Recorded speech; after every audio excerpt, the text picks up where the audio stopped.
Voilà, bienvenue dans la correction de la partie B, impôt anticipé de l'examen 2018 de spécialiste en finance et comptabilité. Je rappelle en titre de préambule que l'impôt anticipé, c'est 12 points sur 50 pour la partie des impôts directs. Si on le rajoute aux impôts indirects à la TVA, c'est 12 points sur 100. Donc c'est pas négligeable, c'est pas important, mais c'est pas négligeable. Si vous faites 0 points sur 12, c'est quand même mal parti. L'impôt anticipé n'est probablement pas l'impôt sur lequel vous avez passé plus de temps ou que vous traitez le plus régulièrement dans votre vie courante. Sachez quand même que c'est, vous le savez, c'est 35% le taux. Donc c'est de loin pas négligeable. Et s'agissant plus particulièrement de cet examen, même si vous ne faites pas l'entier des points, essayez d'en tirer un maximum, surtout que de manière générale, c'est plutôt les mêmes questions qui peuvent se retrouver d'une année à l'autre. Je vous propose de passer directement maintenant à la résolution du cas 1.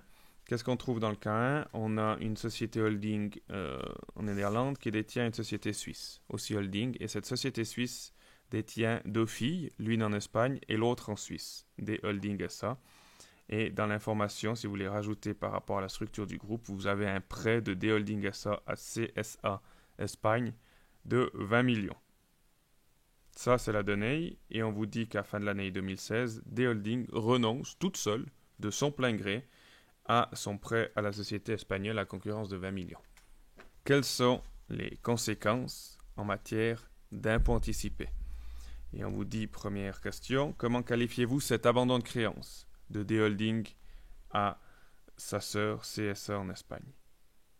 A priori, et basé sur cette information, on peut assez logiquement dire qu'il s'agit d'une prestation appréciable en argent, d'une distribution dissimulée de dividendes. Si D-Holding le fait de son plein gré, et c'est mis en gras dans la donnée, elle le fait parce qu'en dessus, il y a un actionnaire unique qui permet cet état de fait.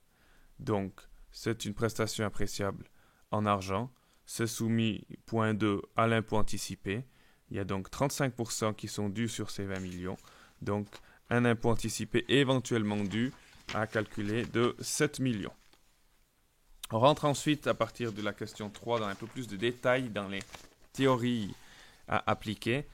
Quel est finalement, ou qui est le bénéficiaire de cette prestation appréciable en argent et quelle théorie du bénéficiaire s'applique? Vous voyez, entre parenthèses, à la question 3, on vous dit qui est le bénéficiaire de l'éventuelle prestation appréciable en argent précitée.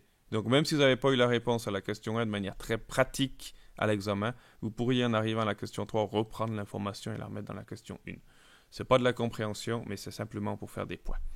Donc ici, quand on parle d'impôt anticipé, on est dans un cas où entre deux théories, soit la théorie du triangle et la théorie du bénéficiaire direct, on implique normalement la théorie du bénéficiaire direct. En l'occurrence ici, CSA, donc la société sœur de D-Holding, c'est elle qui bénéficie de la prestation imposable. Voilà pour le cas 3. Pour le cas 4, on prend en considération un élément un petit peu différent. On vous pose la question si c'était justement différent, si la société espagnole devait être assainie.